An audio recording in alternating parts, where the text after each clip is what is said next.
Kita lanjutkan kajian fikih. Kita ngaji fikih kembali. Ngaji fikih itu ngaji zahir, ngaji yang terlihat, bukan ngaji yang tersirat atau yang sir atau yang tidak terlihat. Kalau ngaji yang tidak terlihat itu wilayahnya ngaji akidah dan ngaji akhlak, ngaji tasawuf. Dan kajian kita sudah sampai kepada sunnah-sunnah Jumat, baik hari Jumat maupun sholat Jumat.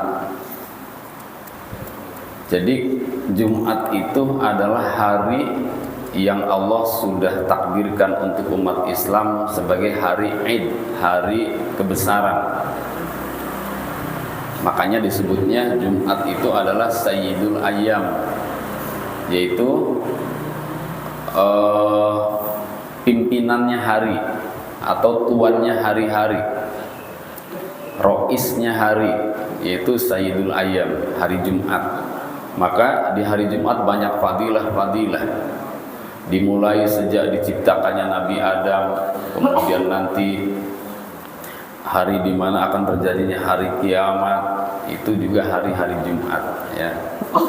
Maka kemudian kita harus tahu sebagai orang Islam, saat datangnya hari Jumat, bahkan sebelum hari Jumat yakni hari Kamis, sudah ada persiapan-persiapan tertentu. Di antaranya ada kesunahan motong kuku, ada kesunahan motong rambut, ya, bahkan mandi yang lebih bersih itu sudah dimulai dari hari-hari sebelum hari Jumat. Maka oleh karena itu kita harus tahu apa saja sunnah-sunnahnya Jumat. Yang pertama yang harus kita tahu adalah bahwa di hari Jumat itu disunahkan mandi junub. Mandi junub itu maknanya adalah bukan mandi wajib saja. Mandi junub itu maksudnya adalah mandi dari ujung kepala hingga ujung kaki. Itu sunnah, Pak, di hari Jumat.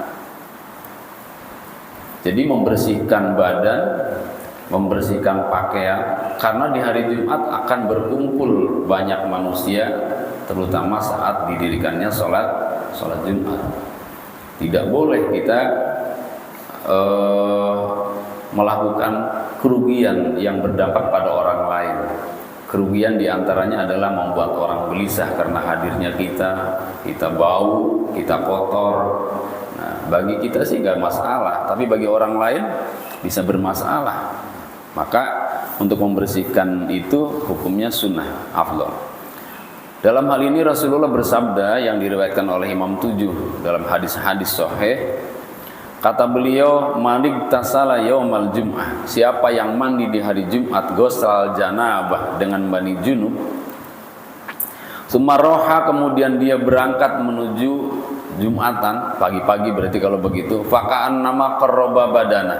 Maka dia bagaikan kurban seekor unta. Nilainya sama dengan berkurban seekor unta kalau berangkat pagi-pagi menuju sholat Jumat, tapi mandi janabah dulu, ya. Summa, kemudian kata beliau, man roha fisaniyah, siapa yang berangkat di jam kedua, faka'an nama qarraba baqarah, maka dia bagaikan kurban seekor sapi. Wa man roha fisalisah, siapa yang berangkat pada jam ketiga, faka'an nama qarraba kabsan, maka dia bagaikan kurban seekor kambing gibas. Kabsan akron, ya, kambing gibas. Wa man roha fir rabi'ah faka'an nama qarraba dajajah, siapa yang berangkat menuju sholat Jumat pada jam keempat, maka dia bagaikan kurban seekor ayam jantan. Wa man roha fil khamisah faka'an nama qarraba baydah, siapa yang berangkat pada jam kelima, maka dia bagaikan korban sebutir telur. Fa idza kharajal imam, maka ketika imam sudah keluar dari rumahnya dan menuju ke masjid, hadaratil malaika yastami'una dzikra, kemudian malaikat hadir dan siap-siap mendengarkan tausiah atau mendengarkan khutbah Jumat. Nah, itu mengenai keutamaan mandi. Berikut dalam hadis ini ditambahkan dengan keutamaan berangkat menuju sholat Jumat. Jadi berangkatnya saja sudah bernilai, Pak. belum lagi nanti zikirnya, belum lagi baca Qur'annya, belum lagi mendengarkan khutbahnya dan lain-lain. Maka kalau benar-benar kita serius mengamalkan ajaran agama ini, pahalanya banyak, dan saya yakin nggak bakal masuk neraka, Pak. Ya, nggak bakal masuk neraka karena pahalanya banyak. Tentu selain itu juga mengharap ampunan Allah Subhanahu wa taala. Ditambah lagi ada hadis yang menyatakan, kata Nabi SAW, inna tahtal arsy Madinah mislad dunya. Sesungguhnya di bawah aras itu ada sebuah kota seperti dunia. Sab'ina marrah mamlu'atan bil malaikah, ya, dengan kelipatan 70 kali lipat dunia, yang dimana di dunia itu dipenuhi oleh malaikat-malaikat. Di Madinah itu, di kota itu dipenuhi dengan malaikat, penduduknya malaikat maksudnya. Di mana kullihim yaqulun, mereka semuanya berdoa. Di kota itu malaikat-malaikat tersebut berdoa, Allahumma ighfir liman iktasala yaumal jum'ah wa atal jum'ah. Ya Allah, ampuni orang yang mandi di hari Jumat dan dia berangkat untuk sholat Jumat. Kalau begitu satu paket, tidak hanya mandi, tidak hanya berangkat Jumat, yang mandi ya berangkat Jumat. Jadi satu paket itu dua-duanya adalah untuk tujuan Jumat, untuk tujuan ibadah. Maka bagi orang yang melakukan hal itu, kata Nabi, didoakan oleh ribuan malaikat yang ada di Madinah tersebut, di kota tersebut yang ada di bawah aras. Nah, itu kesunahan yang pertama. Jadi kita mandi rapi-rapi, bersih-bersih untuk menghilangkan kotoran-kotoran yang ada di badan kita. Yang keduanya, merapihkan diri, membersihkan tempat tinggal, lingkungan, ya. Kemudian apalagi ya, yang ada di kamar-kamar juga merupakan satu kesunahan yang kita lakukan pada hari Jumat. Makanya di hari Jumat bagusnya sih libur, Pak, nggak kerja. Karena banyak kerjaan yang harus kita lakukan untuk dalam rangka memuliakan hari Jumat itu sendiri. Jadi kalau ada pernyataan kan bisa dilakukan di hari lain, ya nilainya beda. Atau kan bisa sambil sekolah, sambil kerja sholat Jumat. Ya bukan hanya sholat Jumat masalahnya, ada ibadah-ibadah yang lainnya yang berkaitan dengan kemuliaan di hari Jumat. Tapi bagaimanapun sudah terlanjur di Indonesia ini liburnya hari Minggu. Karena kalau diganti libur hari Jumat, nanti masjidnya banyak yang nganggur. Kan di kantor-kantor ada masjid, di sekolah ada masjid, di istana ada masjid, ya di kelurahan juga sudah ada masjid, di kecamatan, di kantor-kantor pemerintah. Jadi kalau diganti liburnya hari Jumat, banyak ruginya malahan, Pak. Banyak tidak manfaatnya.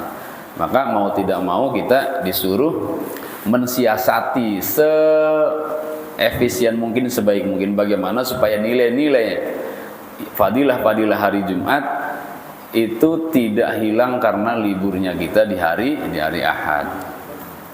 Jadi mencukur rambut, bulu ketiak, kumis, jenggot, gunting kuku, itu semuanya disunahkan di hari Jumat. Kalaupun di hari Kamis, karena hari Kamis juga termasuk hari persiapan menjelang datangnya hari Jumat. Ya, termasuk bersiwak, minyak wangi itu ada di hari Jumat yang utamanya. Nabi SAW bersabda dalam hal ini, man iktasala yaumal jum'ah wa labisa min ahsani thiyabihi wa massa min tibin in kana indahu summa atal jum'ah falam yatahatta anaqan nas summa shallama kataballahu summa ansata ila idza kharaja imamu hatta yafurqa min sholati kanat kafaratan lima baina yadayha lima bainaha wa baina jum'atil lati qablaha. Siapa yang pada hari Jumat, kata Nabi, mandi lalu berpakaian dengan pakaian yang bagus, berminyak wangi, bersiwak, kemudian datang ke masjid lalu menuju ke saf terdepan, tidak melewati punggung-punggung jamaah, pundak-pundak jamaah, ya. Kemudian diam saat khutbah disampaikan, maka kata Nabi, orang tersebut dapat ampunan antara Jumat hari itu, ya, dengan atau sampai Jumat sebelumnya. Jadi diampuni dosa seminggu maksudnya. Kalau Jumat depan melakukan hal itu, berarti seminggu yang lalu diampuni lagi. Jumat depannya melakukan seperti itu lagi, Jumat sebelumnya, 1 minggu sebelumnya diampuni lagi. Sehingga kalau meninggal nggak punya dosa, Pak. Ya. Jadi kalau nggak punya dosa ya nggak dihisab. Itu nikmatnya orang Islam tuh begitu. Kalau benar-benar ibadahnya. Ya. Jadi hal-hal sepele itu dalam urusan ibadah kadang nilainya besar. Menurut kita sepele, tapi menurut Allah besar nih nilainya. Nah itu jadi keutamaannya sangat banyak sekali ya. Diampuni dosa seminggu, kemudian didoakan oleh para malaikat di bawah aras, kemudian tadi mendapat pahala kurban dan lain-lain. Ada lagi yang lainnya. Yang lainnya, kesunahan yang lainnya adalah bagi selain khotib sunnah berangkat pagi-pagi sebagaimana hadis tadi. Kalau begitu khotib baiknya berangkat tidak pagi-pagi. Khotib baiknya berangkat menjelang khutbah didirikan. Berarti di akhir, Pak, bagusnya. Untuk khotib. Makanya Bapak tidak akan menemukan keterangan hadis di mana Rasulullah berangkat pagi-pagi. Kenapa? Karena Rasulullah selalu jadi khotib. Ya. Rasulullah selalu jadi khotib. Kalau begitu jangan punya prasangka atau jangan punya suudzon kepada Nabi. Nabi kok bisanya ngomong enggak melakukan? Ya karena Nabi untuk semuanya, Pak. Nabi itu untuk semuanya. Maksudnya uswatun hasanah untuk segala kalangan, baik sebagai khotib maupun sebagai jamaah kalau dalam ruang lingkup Jumatan ya. Masa Nabi hanya menyampaikan sebagai khotib saja? Nabi juga harus menyampaikan sebagai jamaah bagaimana baiknya. Maka karena Nabi bukan jamaah saat pelaksanaan sholat Jumat, Nabi sebagai khotib, maka Nabi menyampaikan baiknya bagi jamaah, juga Nabi menyampaikan baiknya bagi khotib. Jadi sekali lagi, bagi jamaah baiknya berangkat pagi, sepagi mungkin. Kalau tadi ada keterangan waktu pertama dapat onta, waktu kedua dapat sapi dan seterusnya sampai waktu kelima, tinggal dibagi saja, Pak. Dari habis subuh ya, dari habis subuh nih sampai jam 12 siang, atau dari terbit matahari sampai jam 12 siang itu berapa jam? Dibagi 5. Dibagi 5, Pak. Kalau dibagi 5 berarti kemungkinan 1 jamnya 1 jam kedatangan. Kalau di sekolah namanya 1 jam pelajaran. 1 jam pelajaran 45 menit. Nah, 1 jam kedatangan ini kurang lebih 1 jam 15 menit ya. 1 jam 15 menit. Nah, itu termasuk waktu pertama ya, waktu pertama. Jadi berarti kalau begitu dari jam 5 sampai jam 6.15 kita datang ke masjid itu sudah dapat onta ya. Dari jam 6.15 sampai jam berapa? 7.30 itu dapat sapi. Terus begitu, dihitung aja sendirilah ya, diklasifikasi. Nanti kita dapat apa? Udah ketahuan di situ. Ya, tiap hari dapat telur. Telur mulu tiap hari, bosen nggak, Pak? Sekali-kali daging, ya jangan telur mulu. Ayam aja udah bosen, daging. Kalau begitu kapan tuh? Ya cari hari libur. Nah, Jumat kapan ya libur ya? Udah menjadi target kita, berangkat Jumat pagi-pagi. Masjidnya Baitul Izzati, Pak. Warga RT 11 datang. Pagi-pagi itu ngapain? Nah nanti ngapainnya ada di depan. Kira-kira efektifnya untuk apa tuh? Ya untuk apa? Yang kurang lebih 6 jam atau 5 jam itu untuk apa? Nanti ada baca ini, baca apa? Al-Kahfi, surat Al-Kahfi, surat Yasin dan lain-lain. Ya, ada itikaf. Pokoknya banyak. Bagi orang yang penasaran dengan ibadah, penasaran dengan pahala, insya Allah akan menemukan jawabannya. Tapi bagi orang yang santai-santai, ya nggak bakal bisa menemukan jawabannya, karena tidak ada niat mengamalkan. Yang berikutnya, kesunahan berikutnya adalah tidak boleh nyuruh orang lain pindah dari tempat duduknya kemudian ditempatinya. Hal ini disampaikan karena mungkin terjadi dan ada ya, terutama orang tua pada anak muda atau pada anak-anak. Pindah loh sana gitu, tempatin dirinya. Nah, itu nggak boleh, Pak. Apalagi penguasa diktator gitu. Nah, itu termasuk makruh memindahkan orang dari tempat duduknya dan ditempati oleh dirinya. Kalau tersinggung ya bisa haram, kalau nggak tersinggung makruh karena jengkel keselnya. Karena ini ada ayatnya, Pak. Ayatnya itu dalam surat Al-Mujadalah ayat 11 yang biasa kita baca akhirnya saja, yarfa'illahu alladziina amanu minkum walladziina utul ilma darajat. Nah, penggalan ayat itu awalnya berbunyi ya ayyuhalladzina amanu idza qila lakum tafassahu fil majalis falyafsahillah. Wahai orang-orang beriman, jika dikatakan pada kalian berlapang-lapanglah, maksudnya hendaknya kalau duduk tuh beri kesenggangan untuk orang lain duduk, jangan ngangkangin diri sendiri saja, dilebar-lebarin, bawa sejadah yang lebar biar orang lain enggak sempit dengan kita. Maka kata Allah, idza qila lakum tafassahu, jika dikatakan kalian berlapang-lapanglah fil majalis, di majlis-majlis, fafsahu, maka berlapanglah, beri kesempatan orang lain untuk duduk.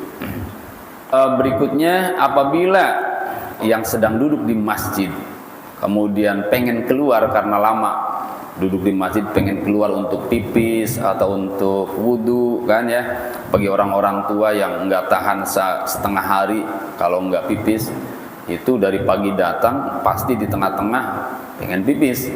Nah, maka kalau pengen keluar, misalnya di sini duduknya di depan, tapi kalau udah jam 11 orang-orang udah mulai pada datang pengen pipis keluar, dia baiknya meninggalkan sesuatu sebagai tanda bahwa tempat ini sudah ada yang nempatin. Apakah pecinya ditinggal, sorbannya ditinggal. Nah, jadi kalau ada orang datang itu nggak jadi menempati tempat itu karena sudah ada yang nempati terlebih dahulu. Tapi kalau orangnya maksain ini punya siapa, singkirin nama dia sholat di situ, maka yang tadi yang pertama lebih berhak untuk memindahkannya, untuk menyingkirkannya. Pindah sana, Pak, orang saya di sini, itu lebih berhak, Pak. Kalaupun di pengadilan dia menang, karena ada hadisnya seperti itu ya. Iya. Nah, kemudian sunnahnya lagi, bagi makmum yang sudah dekat imam, tidaklah menyingkir atau pindah ke tempat yang lebih jauh dari imam. Nah, sudah ada di depan ya, malah mundur gitu, cari senderan, itu makruh, Pak. Kecuali memang dapatnya memang di belakang, sudah nggak bisa ke depan ya, itu karena sudah ada awalnya di depan lalu pindah ke belakang, itu hukumnya makruh. Karena yang terbaik itu adalah dari sholat hingga selesai kegiatan Jumat, itu yang terbaik adalah yang terdekat dengan imam. Makanya kalau dalam sholat berjamaah itu ya, pertama kanan, lalu kiri, lalu kalau ada 3 tengah mundur, lalu kanan lagi, kiri lagi, kanan lagi, kiri lagi, sampai penuh saf pertama. Nah, saf kedua ada di tengah, karena tengah itu dekat dengan imam. Terus kanan lagi, kiri, terus begitu, Pak. Bukan dari kanan dulu, karena kanan itu jauh. Jadi kalau sudah ada di dekat imam, termasuk ini, Pak, bagusnya sih termasuk zikir ya. Zikir, udah sholat selesai, gak usah mundur, selesaikan sampai selesai dengan imam zikirnya. Rasulullah pernah menegur orang yang seperti itu. Diriwayatkan oleh Imam Muslim dari Sa'id Al-Khudri, Abi Sa'id Al-Khudri, beliau berkata, kata Sa'id Al-Khudri, ra'a Rasulullah sallallahu alaihi wasallam fi ashabi ta'akhkhara faqala lahum taqaddamu. Rasulullah pernah melihat di antara sahabatnya mundur. Lalu kata Rasulullah, taqaddamu, maju. mundur lagi, maju. Nah, lalu kata beliau, la yazalu qaumun yata'akhirun hatta yu'akhirumullah. Tidaklah kaum yang inginnya mundur itu akan dimundurkan oleh Allah. Jadi sebuah doa ternyata, Pak. Berarti kalau begitu bisa kita tandain orang yang pengen maju hidupnya nggak bakal mundur dalam sholatnya, dalam kegiatan zikirnya, dalam kegiatan jumatannya. Kalau orang yang ingin maju sukses hidupnya, biasanya dia getol, rajin, pengennya selalu maju. Ya, ada saf depan kosong, segera maju, nggak usah didorong-dorong. Ini mah mundur lagi. Itu kata Nabi, kalau jamaah yang selalu ingin mundur, Allah pasti akan mundurkan dia. Berarti doa kalau begitu, doa Rasul. Ya. Nah, itu terkait dengan kesunahan sholat Jumat. Berikutnya, apabila imam sudah duduk di atas mimbar dan adzan sudah dikumandangkan, maka tidak ada lagi sholat sunnah kecuali sholat sunnah tahiyat masjid. Ya, ini terjadi Pak, banyak di kalangan orang yang biasa melakukan sholat Jumat adzannya 2 kali.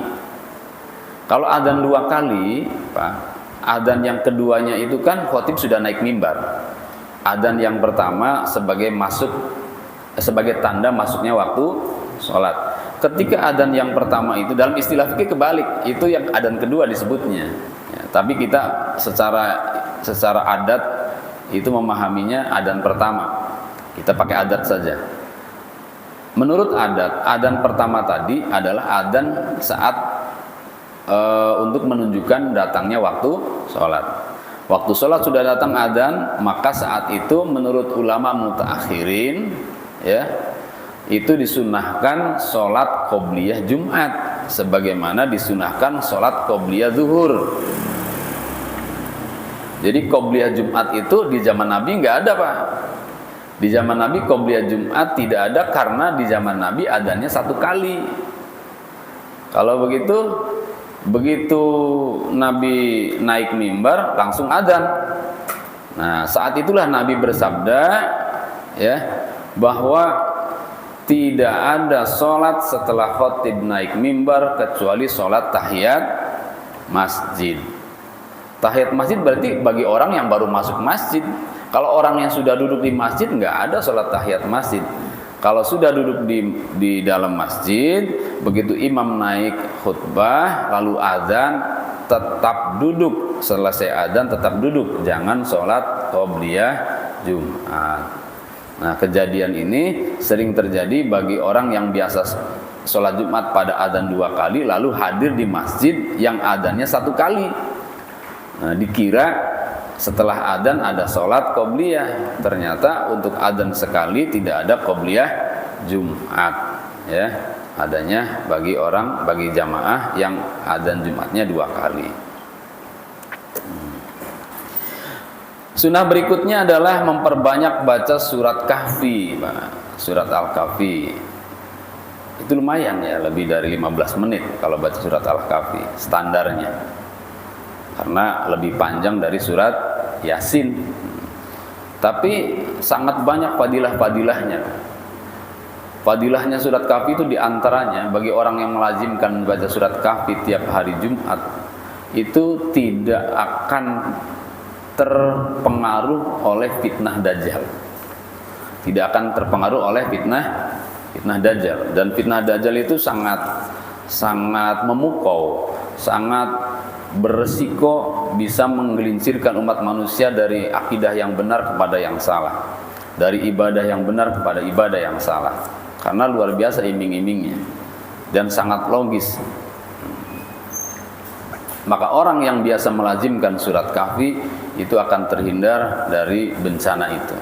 Selain surat Kahfi, di hari Jumat juga disunahkan baca surat Yasin, sholawat, termasuk surat Hud juga sunnah dibaca di hari Jumat itu. Baca sholawat, baca zikir, ya, baca doa-doa, pokoknya takarrub, intinya takarrub pada Allah Subhanahu wa Ta'ala. Kalaupun tidak baca karena memang tidak bisa baca, Maka tafakur di hari itu diam saja, tapi tafakur merenung, minta ampun pada Allah, mengakui kesalahan-kesalahan yang dilakukannya selama hidupnya, maka itu lebih baik daripada bacaan-bacaan tadi kalau tafakurnya adalah benar karena Allah Subhanahu wa taala. Sahabat Ibnu Umar radhiyallahu an berkata, kata beliau, man qara'a suratul kahfi, siapa yang membaca surat al-kahfi, surat kahfi yaumal jumat, pada hari Jumat, adha'alahu minan nur ma bainal jum'atain, maka dia akan dipenuhi oleh cahaya di antara Jumat itu dengan Jumat sebelumnya. Dengan Jumat setelahnya. Kalau yang dengan Jumat sebelumnya tadi yang mandi, Pak ya, yang mandi dan yang datang ke hari Jumat. Kalau yang melakukan atau membaca surat kahfi, maka antara hari Jumat itu sampai hari Jumat berikutnya akan dipenuhi oleh cahaya dari Allah Subhanahu wa taala sepanjang hidupnya. Cahaya itu apa, Pak? Cahaya itu kalau menurut kita kan begini, terang ya. Tapi cahaya itu dalam makna luas ya bukan yang seperti ini. Cahaya itu juga ada dalam Al-Quran. Cahaya itu hidayah. Jadi kalau orang tadinya tidak tahu kemudian menjadi tahu, berarti dia dapat cahaya. Kalau orang tadinya dalam kekafiran lalu masuk Islam, berarti dia dapat cahaya. Jadi cahaya hidayah. Maka ada istilah begini, seterang-terangnya bulan, cahayanya tidak sampai tembus ke dalam rumah. Seterang-terangnya matahari, cahayanya tidak akan mampu menyentuh atau sampai ke dalam kolbu manusia. Tapi cahaya Al-Quran akan mampu menembus kolbu manusia. Kalau begitu cahaya dalam pengertian ini bukan seperti ini, Pak. Jadi dipenuhi cahaya berarti dalam kebenaran selalu setiap Jumatnya. Setiap pekannya akan selalu dalam cahaya Allah Subhanahu wa taala. Kalau makna cahaya di sini dalam arti luas. Tapi kalau makna cahaya terang begini kita bercahaya, ya bisa-bisa saja itu namanya karomah. Melihat Bapak kalau jalan kok kayak bercahaya, malam-malam kok terang gitu. Karena mungkin Bapak selalu melazimkan baca surat kahfi tiap hari Jumatnya. Ya, karena itulah diantara kemuliaan dan keutamaan surat kahfi.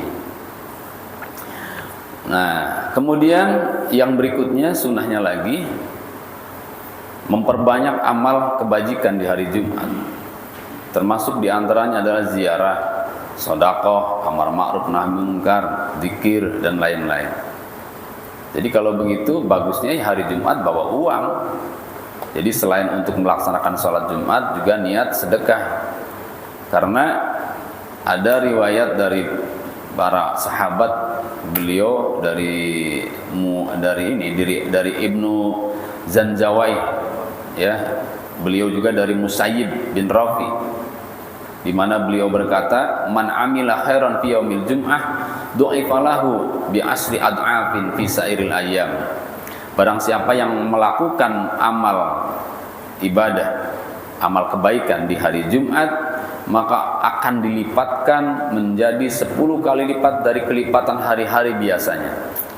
Hari-hari biasa kalau dilipatkan itu 10 kali lipat, Pak. Kalau begitu ditambah lagi 10 kali lipat lagi, berarti 100 kali. Artinya kalau sedekah kita 1000 rupiah di hari Kamis atau hari Rabu selain hari Jumat, maka Allah akan lipatkan menjadi 10 kali lipat. Berarti kalau begitu 1000 senilai 10.000. Tapi kalau di hari Jumat sedekah 1000 nilainya 100.000. Nah itu bedanya sedekah di hari Jumat dan di hari-hari yang lainnya. Itu kalau contohnya sedekah. Kalau contohnya sholat sunnah, ya lipatannya 10 kali lipat di hari biasanya. Begitu juga zikir-zikir yang lainnya. Maka jangan heran kalau ada pesantren, ada kiai yang punya amalan khusus di hari Jumat. Ada yang memuji-muji Nabi, sholawatan dengan baca maulid, ada barzanji, ada diba di hari Jumat, ada yang di hari malam Jumat itu dengan yasinan, ada yang malam Jumat itu dengan ratib, ada yang malam Jumat itu dengan sholawat nariyah, ada yang dengan istighosah. Karena kemuliaan malam Jumat luar biasa, Pak. Nah, tinggal kita nih mau ngamalin apa di malam Jumat. Ya. Enggak, jangan menyalahkan yang sudah punya amalan-amalan tertentu. Ya. Nah, itu beberapa keterangan berkaitan dengan kemuliaan hari Jumat. Kemudian berikutnya,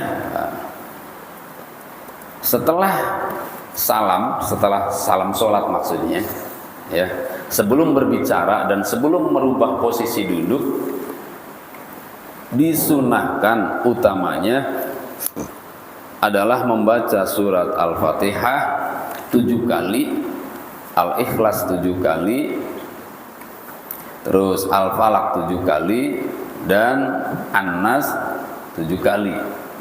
Udah semakin gak ada Pak di kita nih, kepanjangan katanya.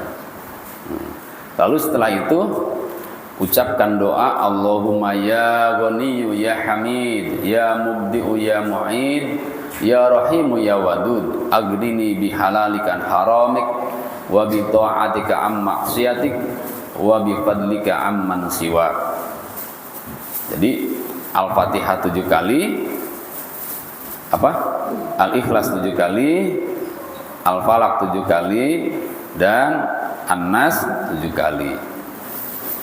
Kata Nabi, man qara'a ba'da sholatil Jumat, siapa orangnya yang membaca Qul huwallahu ahad, lalu Qul a'udzu birabbil falaq, lalu Qul a'udzu birabbin nas 7 kali, kata Nabi, a'adahullah azza wa jal biha minasu ilal jumatil ukhra, maka Allah akan menjaganya dari macam-macam keburukan sampai datangnya Jumat berikutnya. Ini ada pengalaman Pak, saya punya kenalan, ya saudara, kalau saudara jauh sekali, yang wasilahnya saya ke Jakarta dibawa oleh beliau, sekarang udah almarhum. Nah, beliau itu biasa berantem, kalau berantem itu selalu menang. Ya, selalu menang kalau berantem, jadi ketua RT lama juga. Jadi menghadapi orang-orang yang suka mabuk itu nggak takut ya, sebab kalau berantem selalu menang. Itu salah satu kata kuncinya, dia percaya dengan sabda Nabi ini, mengamalkan ini setiap hari Jumat, setiap habis sholat Jumat, orang-orang baca subhanallah, subhanallah, subhanallah, subhanallah 33, alhamdulillah 33. Itu pun memang ada hadisnya Pak. Hadis itu umum, baik sholat Jumat maupun sholat fardu, sunnahnya baca itu, subhanallah, alhamdulillah, Allahu Akbar 33. Tapi ada hadis khusus yang hanya dilakukan di hari Jumat, itu pun setelah sholat Jumat tadi. Jadi baca kulhu, Al-Fatihah dulu 7, kulhu 7, Al-Falaq 7, An-Nas 7. Maka kata Nabi, siapa yang membaca itu sebelum merubah duduknya, tapi Pak, sebelum berkata-kata, maka Allah akan jaga dari segala keburukan sampai datangnya hari Jumat berikutnya. Itu kan mudah Pak sebetulnya kalau kita amalin, hanya males. Ya, termasuk saya males.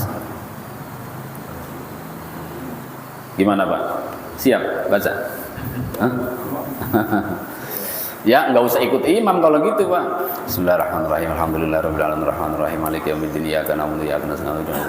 Posisinya masih sambil duduk, belum berkata-kata. Berarti posisinya masih begini. Masih begini. Assalamualaikum warahmatullahi wabarakatuh. Assalamualaikum warahmatullahi wabarakatuh. Al-Fatihah. Nah, 7. Al-Ikhlas 7 gitu. Ya.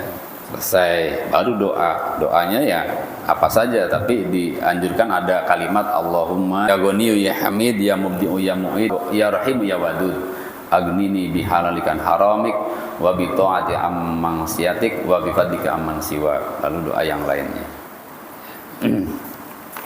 Nah, berikutnya lagi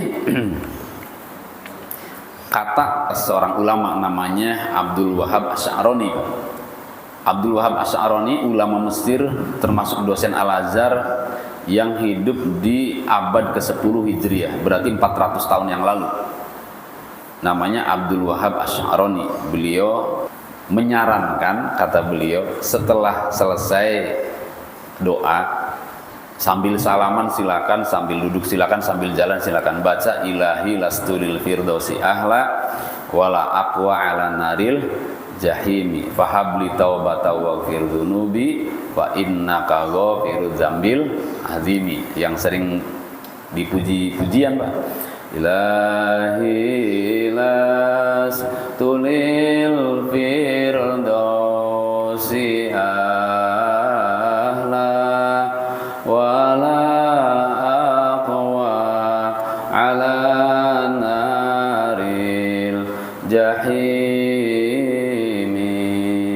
fahabli taubatan waghfir dzunubi fa innaka ghafiru dzambil azimi. Ini bukan ayat, bukan hadis. Bukan hadis Pak, ini karya daripada seorang ulama yang ahli syair, namanya Abu Nawas. Ada lagi wakikal Abu Nuwais, tapi yang sering kita dengar namanya Abu Nawas, ulama Irak yang berdarah Iran Parsi, yang hidup di abad ke-9 Hijriah, Abu Nawas. Nah, kenapa Syekh Abdul Wahab Asy'arani ini menganjurkan baca ini? Karena beliau itu Pak, ini orang alim Pak. Abdul Wahab Asy'arani orang alim. Orang alim itu kan orang pinter. Kitabnya banyak. Karya tulisnya juga banyak Pak. Namanya dosen Al-Azhar kan, paling tidak kan gitu ya. Apalagi ulama dulu. Nah, suatu ketika dia ini agak sinis kepada ulama yang bernama Ali Al-Khuwais. Sinisnya gini, orang-orang menyebut dia wali, lebih tua usianya. Ali Al-Khuwais namanya, sama-sama di Al-Azhar juga. Tapi beliau ini ummi Pak, ummi itu nggak bisa baca tulis, tapi alim.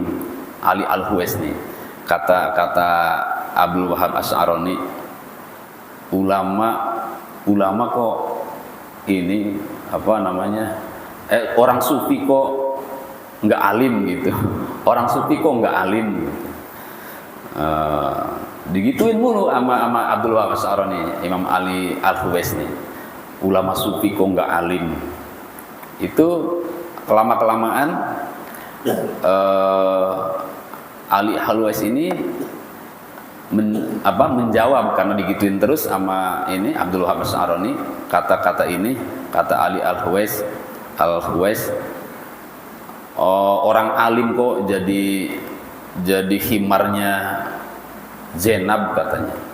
Lah, kaget dia. Ternyata ini Pak, Abdul Wahab Asy'arani ini pernah suatu malam istrinya nggak mau masuk Pak, nggak masuk rumah di luar kalau tidak digendong oleh dia. Ya mau nggak mau digendong Pak dari luar rumah tuh oleh Abdul Wahab Asy'arani ini. Nah, sehingga ulama tadi yang bernama Ali Khuwais itu menyinggung dia menjadi himarnya ini Zainab itu istrinya maksudnya. Masa orang alim jadi himarnya Zainab katanya. Lah, kok tahu katanya, padahal kejadiannya malam-malam tuh. Nah, dari situlah kemudian dia merasa terheran-heran dan kagum, salut pada kesufiannya, kewaliannya, yang mengetahui kejadian itu padahal waktu itu nggak ada orang. Jadi dia tahu kejadiannya padahal waktu itu nggak ada orang. Saat itulah kemudian dia minta maaf dan mohon ridhonya menjadi muridnya. Jadi Abdul Wahab Asy'arani ini menjadi muridnya Syekh Ali Khuwais gara-gara itu. Padahal Syekh Ali Khuwais itu orang yang tidak bisa baca tulis tapi jadi ulama, belajar Pak. Nah, suatu ketika Syekh Ali Khuwais ini menganjurkan kepada Syekh Abdul Wahab Asy'arani untuk menjual seluruh kitabnya. Bagaimana rasanya? Kalau hartanya orang alim ya kitab, kalau hartanya orang kaya ya mobil, tanah. Tapi kalau hartanya orang alim itu kitab. Maka keberatan dia. Kalau saya jual semua kitabnya lalu saya mau ngaji apa? Kata dia, mau ngajar apaan? Tapi berhubung percaya kepada gurunya Pak, dijual itu kitabnya Pak. Dijual semua dan laku tidak dengan harga yang pantas, murah. Namanya kitab bekas, ya, kitab bekas udah banyak catatan kakinya. Itu udah kumel gitu. Jadi laku kecil, tapi menurut beliau berharga, namanya kitab yang dipakai untuk ngaji pada ulama-ulama begitu lama. tapi terjual lah itu. Begitu dijual, kata gurunya, uzlah itu mengasingkan diri dari keramaian manusia. Kemana kayak uzlah? Ya, berapa hari kayak sekali-kali uzlah. Nah, dalam uzlahnya itu beliau banyak merenung, ternyata ada kesalahan dalam renungannya. Dia merasa paling baik di antara manusia, ibadahnya paling dekat kepada Allah. Nah, saat itu kemudian didatangi oleh gurunya, Syekh Ali Huwais ini, hilangkan pemikiran seperti itu, kata dia. Jadi tahu Pak gurunya, karena Ali Huwais ini termasuk guru mursyid. Ya tahu, ditegur kemudian, jangan punya pikiran seperti itu kalau ibadah. Sejak saat itu beliau kemudian merasa dirinya paling hina di hadapan Allah Subhanahu wa taala. Kemudian setelah itu dianjurkan pulang dari uzlahnya oleh gurunya, pulang di tempat keramaian lagi, masuk lagi kampus ya. Setelah itu kemudian dia disuruh ngajar tanpa buku, Pak. Nah, karena yang nyuruh gurunya begitu kagum ketika mendapatkan ilmu yang begitu luas dari sebelumnya. Jadi bisa menjawab pertanyaan, bisa menjelaskan keterangan-keterangan yang ada di kitabnya yang terjual itu. Itu yang disebut dengan ilmu laduni. Nah, sehingga Syekh Abdul Wahab Asy'arani percaya bahwa Syekh Ali Huwais adalah waliullah, waliullah yang harus ditaati. Nah, Syekh Ali Huwais ini sejaman Pak hidupnya dengan Abu Nawas. Ya, makanya Syekh Ali Huwais juga termasuk orang yang kagum dengan Abu Nawas, makanya menganjurkan untuk baca Ilahi Lastulil Firdausi Ahla karena perintah dari gurunya. Nah, maka untuk kita yang bukan muridnya ya tidak harus Pak membaca ini kalau memang nggak percaya. Tapi bagi yang percaya pada kalimat ini, walaupun bukan walaupun bukan hadis, bukan ayat, tapi mengandung makna yang luar biasa atas ketawaduannya kepada Allah, bahwa kita tidak pantas menjadi ahli surga tapi tidak mau dilempar ke neraka. Kalau begitu, ampuni aku ya Allah biar pantas masuk surga. Kan bagus Pak kalimat itu. Jika aku tidak pantas masuk neraka karena banyaknya dosa dan aku bukan orang yang pantas ahli surga, maka ampuni aku ya Allah. Intinya itu, fa innaka ghafirud dzambil azim, karena engkau sesungguhnya adalah zat yang maha mengampuni dosa-dosa yang begitu besar. Jadi Syekh Abdul Wahab Asy'arani menganjurkan kepada kita selesai sholat Jumat membaca Ilahi Lastulil Firdausi Ahla wala aqwa 'alan naril jahimi, lalu fahabli taubata wa firdunubi fa innaka ghafirud dzambil azimi. Kalau di kampung saya sambil salaman Pak. Jadi sallallahu alaihi Muhammad diganti ini. Sambil salaman ilahilah sambil salaman gitu. Nah, itu begitu. Itu diantara amaliyah-amaliyah yang dianjurkan oleh para ulama, tentu diawali oleh hadis-hadis Nabi untuk kita semua agar kita bisa menjadi orang yang beruntung, mendapat fadilah keutamaan dari ibadah yang kita amalkan. Ini saja barangkali yang bisa kita bahas, yang lainnya akan kita selesaikan pada pertemuan yang akan datang. Apabila yang mau tanyakan silakan.